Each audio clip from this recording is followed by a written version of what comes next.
Hello मेरे प्यारे बच्चों, नीट प्लस में आप लोगों का स्वागत है। तो आज हम लोग थोड़ा स्पेशल अलग टॉपिक के ऊपर बात करने वाले हैं, बैक बॉन्डिंग। आखिरकार बैक बॉन्डिंग क्या होता है, ये बड़ा ही इंटरेस्टिंग टॉपिक है और इससे क्वेश्चन भी अपने नीट वगैरह में आ जाया करता है। तो इसके लिए मैंने दो स्पेशल क्वेश्चन भी चूज किया है, उसी के थ्रू इसको एक्सप्लेन करूंगा और एकदम शानदार तरीके से समझेंगे। तो सबसे पहले यहाँ पर अपना हेडिंग क्या होना चाहिए, तो अपना जो हेडिंग होना चाहिए वो होना चाहिए बैक बॉन्डिंग। ये तो हेडिंग होना चाहिए, बैक बॉन्डिंग होना चाहिए, ठीक है। अब इसको किस तरीके से समझेंगे, देखो नाम से ही पता चल रहा है बैक बॉन्डिंग, मतलब बैक मतलब पीछे से बॉन्ड बनने वाला है इसमें। अब कैसे बनेगा समझेंगे। देखो हमारे पास एक कंपाउंड होता है, एक कंपाउंड है ट्राई मिथाइल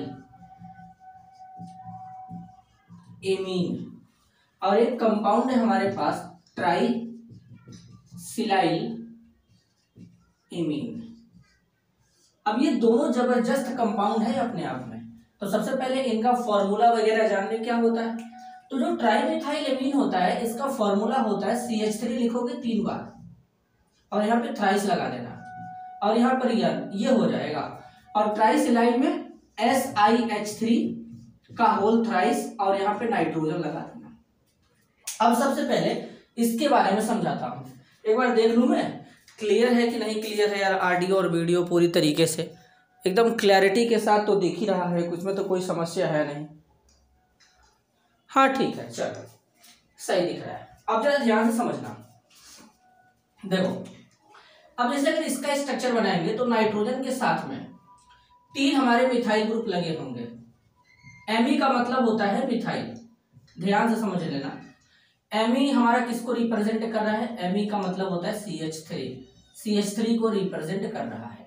अब नाइट्रोजन के पास लोन पेयर होगा। देखो नाइट्रोजन जो है सेकंड पीरियड का एलिमेंट है, इसके पास वैलेंस इलेक्ट्रॉन 5 होते हैं, 3 बॉन्ड बनाए हैं तो एक लोन पेयर होंगे। अब एमी में CH3 है, CH3 में कार्बन है, कार्बन भी सेकंड पीरियड का एलिमेंट होता है, इसके पास कोई डी ऑर्बिटल वगैरह नहीं होता है। तो इस केस में अगर हम इस नाइट्रोजन का हाइब्रिडाइजेशन निकालें तो इसमें देखोगे 3 सिंगल बॉन्ड है और सिंगल बॉन्ड हमेशा सिग्मा होते हैं, तो 3 सिंगल एक लोन पेयर, हाइब्रिडाइजेशन क्या आ जाएगा sp3। इसमें नाइट्रोजन sp3 हाइब्रिडाइजेशन स्टेट में है और जो नाइट्रोजन का लोन पेयर है ये भी sp3 हाइब्रिडाइजेशन है। मतलब लोन पेयर जो नाइट्रोजन का है वो sp3 हाइब्रिड ऑर्बिटल में प्रेजेंट है। और यहाँ पर जब तुम बॉन्ड एंगल देखोगे इनमें एमी के बीच का, तो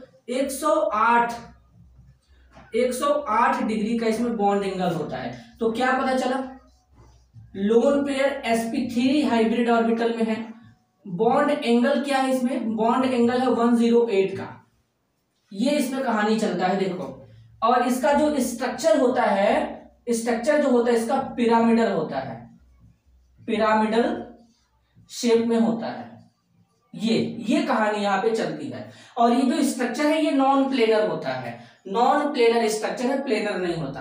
अब जरा थोड़ा सा यहाँ पे चलते हैं, अब इसमें कहानी समझते हैं। देखो अब इसमें क्या है, ये सिलिकॉन, यहाँ पर नाइट्रोजन हो गया।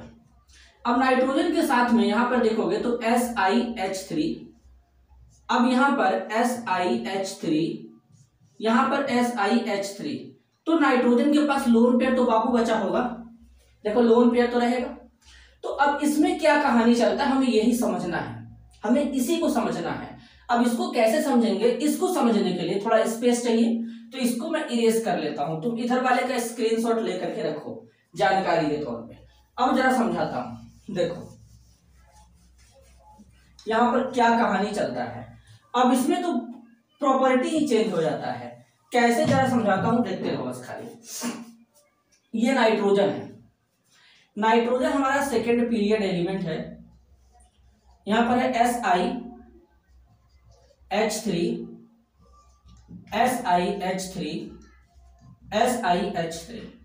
अब यहां पर देखोगे तो सिलिकॉन जो होता है, silicon atomic number 14, configuration 1s2 2s2 2p6 3s2 3p2।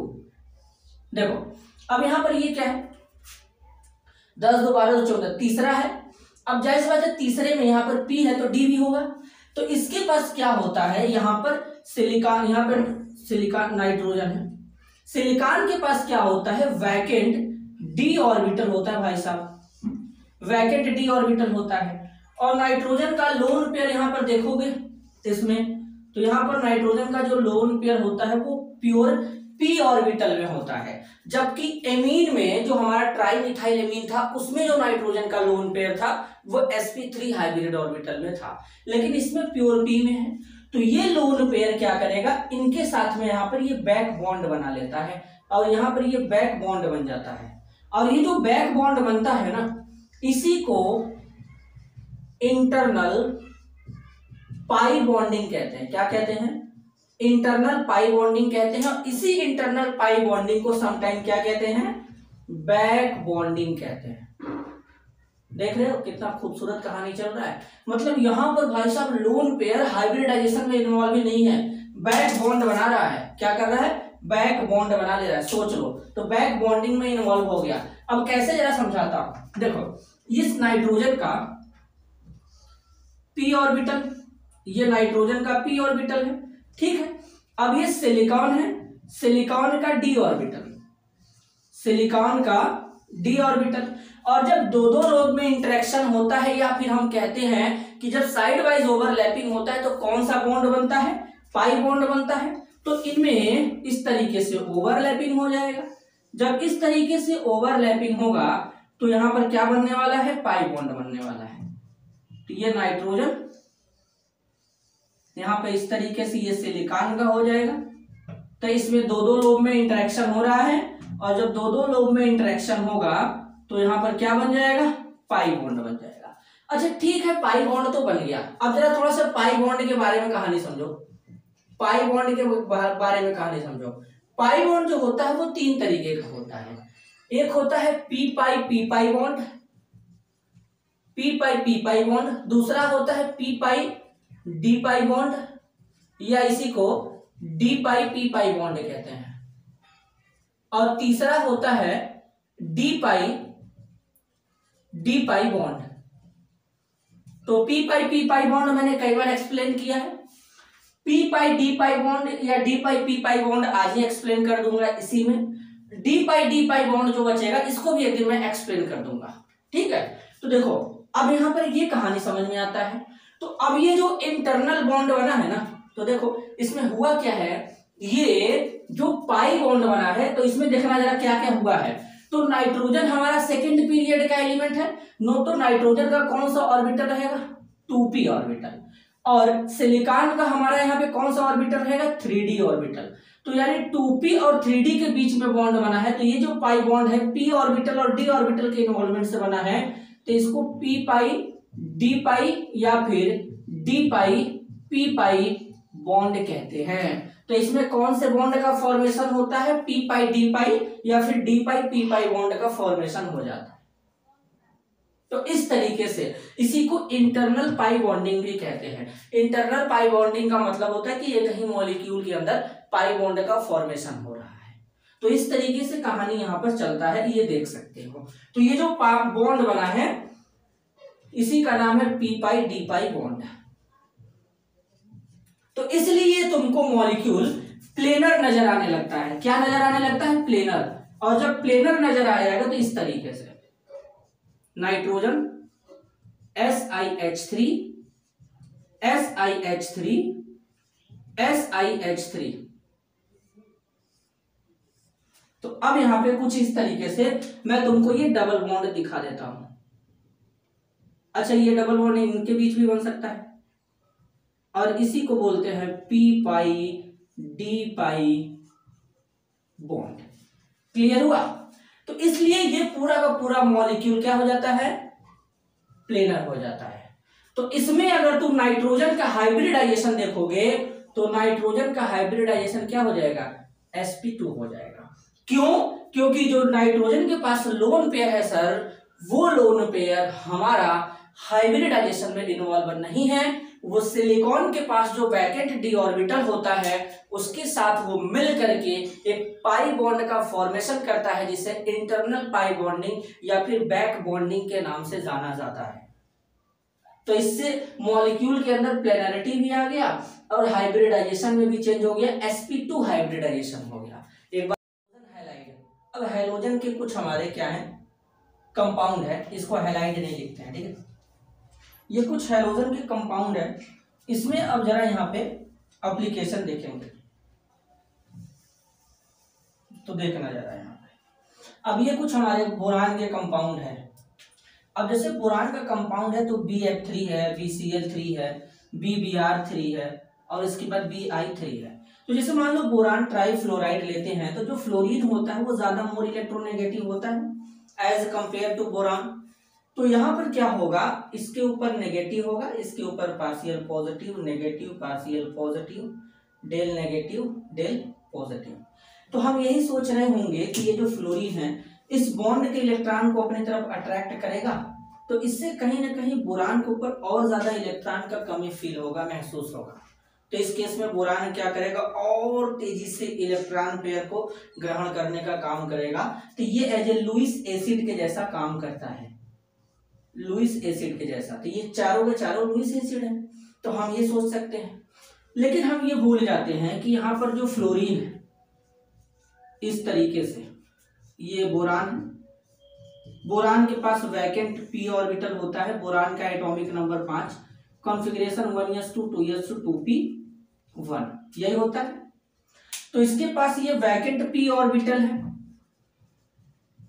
Vacant p orbital है।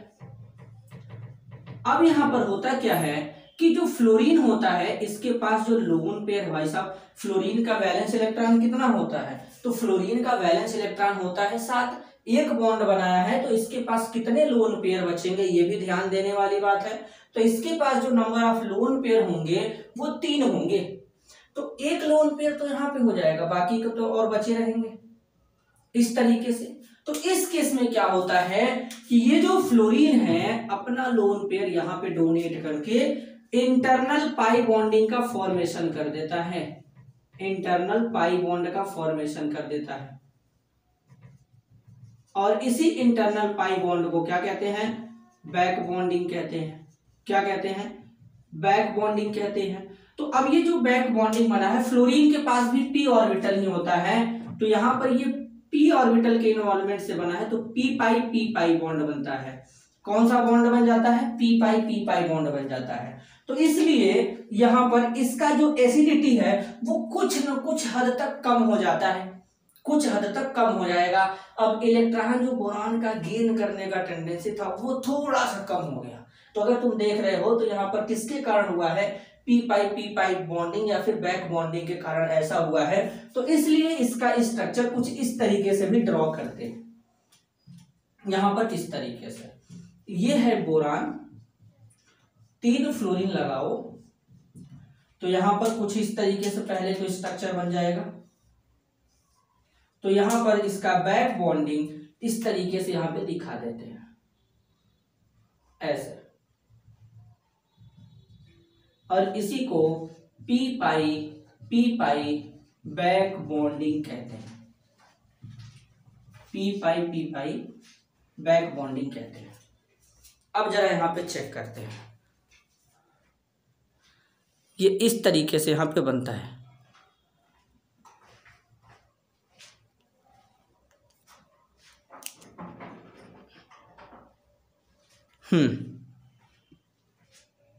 आगे, अच्छा ये ठीक है, p पाई बैक बॉन्डिंग हो गया। तो अब क्या इसमें क्या कहानी चलता है, तो देखो जो फ्लोरीन है ये सेकेंड पीरियड का एलिमेंट है, तो ये अपना 2p ऑर्बिटल यूज करेगा, क्लोरीन अपना 3p ऑर्बिटल यूज करेगा, ब्रोमीन अपना 4p ऑर्बिटल यूज करेगा और आयोडीन अपना 5p ऑर्बिटल यूज करेगा। तो जब हम लोग फ्लोरीन से आयोडीन की तरफ चलेंगे तो ऑर्बिटल का साइज बढ़ रहा है, तो जब ऑर्बिटल का साइज बढ़ेगा तो इस केस में यहां पर ये जो इफेक्टिव ओवरलैपिंग हुआ है नहीं हो पाएगा, एक्सटेंट ऑफ ओवरलैपिंग कम होने लगेगा। ऑर्बिटल का साइज एक बहुत बड़ा है, दूसरे का छोटा है, तो इस केस में उतना अच्छा यहाँ पे बैक बॉन्ड का फॉर्मेशन नहीं होगा। तो उस केस में बोरान सबसे ज्यादा इलेक्ट्रॉन डेफिशिएंट नेचर का कहां पे हो जाएगा, Bi3 के केस में हो जाएगा। तो इसलिए सबसे ज्यादा जो एसिडिटी होगा वो Bi3 का होगा, इससे कम BBr3 का, इससे कम BCl3 का और सबसे कम BF3 का। तो ये हो जाएगा इंक्रीजिंग ऑर्डर ऑफ एसिडिटी, ये एसिडिटी का इंक्रीजिंग ऑर्डर बन जाता है। तो सबसे ज्यादा हमको लगता था कि एसिडिक नेचर का, सबसे ज्यादा एसिडिक नेचर का कौन होगा, BF3 होगा, लेकिन ऐसा नहीं होता क्योंकि इसमें बैक बॉन्डिंग इफेक्टिव होता है। यहाँ पर ये जो जरा सा पाई बॉन्ड जो बना है p 2p ऑर्बिटल के इन्वॉल्वमेंट से बना है। अगर BCl3 होता तो 2p की जगह पे 3p हो जाता, ऑर्बिटल का साइज बढ़ने लगा। अगर ब्रोमीन होता तो फिर 4p हो जाता, आयोडीन हो जाता तो 5p हो जाता, और 5p और 2p के बीच में इफेक्टिव ओवरलैपिंग नहीं हो पाता है, तो बॉन्ड टूटने के चांस बढ़ जाते हैं, उतना मजबूत बॉन्ड नहीं बन पाता है। तो इसलिए सबसे ज्यादा एसिडिक नेचर का होता है BI3। तो ये पूरा सारा कहानी बैक बॉन्डिंग का था, जबरदस्त एप्लीकेशन था, ये नीट में आया हुआ भी क्वेश्चन था। तो एक बार मैं चेक करूं, ऑडियो और वीडियो क्लियर है, बिल्कुल अच्छे से क्लियर है। तो आज के लिए बस इतना है, मिलते हैं अगले वीडियो में, तब तक के लिए धन्यवाद, नमस्कार।